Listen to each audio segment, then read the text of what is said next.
Novel marketing tip number 4,332. Make sure you have a very, very good cover. And the word good is amorphous and doesn't really tell you much of anything. So here's what I mean by good. I mean eye-catching, something that is digestible within the context of a small thumbnail on a store page, as well as engrossing at full scale, right? It needs to be very, very eye-catching as an actual physical print wraparound cover, good enough that people will ask you on the subway, hey, what are you reading? That's a cool cover. But also needs to work in an ebook format.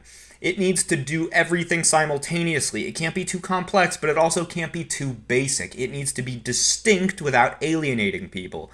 And if this sounds like an impossible tightwire act to navigate, it is. Now, with Earth, the story of Earth is I've had this vision for a while.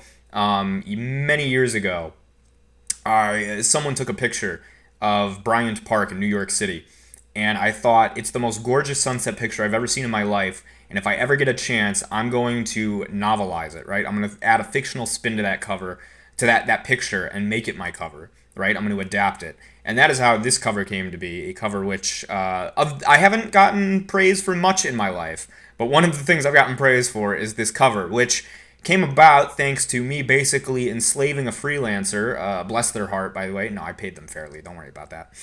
But beyond that, and then taking their work when they couldn't quite get what I was articulating properly, they just color was a real point of contention. They didn't understand the notion of a bold sunset orange, no matter how many reference photos or explicit color codes I gave them. So me being really demanding, self-prescribed visionary auteur pain in the ass to work with, I'm well aware. I took the cover file from them at the end. I paid them the full amount and just said, hey, I'll take it from here. And I went and colored it myself, or rather recolored it, touched it up. So yeah, whatever you need to do, no matter how drastic the stakes get, you need a good cover. Seriously, do not underestimate the power of a good cover. This thing is the make or break between selling 0 copies, 1 copy, 100 copies, or 1 million copies. Of course, good marketing helps. But the cover is part of good marketing. In fact, some would argue it's the most important part. So that's my tip. And if you like the cover of Earth Game of the Year edition, I implore you to read the book. It's just as colorful as the cover insinuates. And Cold War 2395 is just as gritty and grayscale as the color insinuates. Anyway, cheers.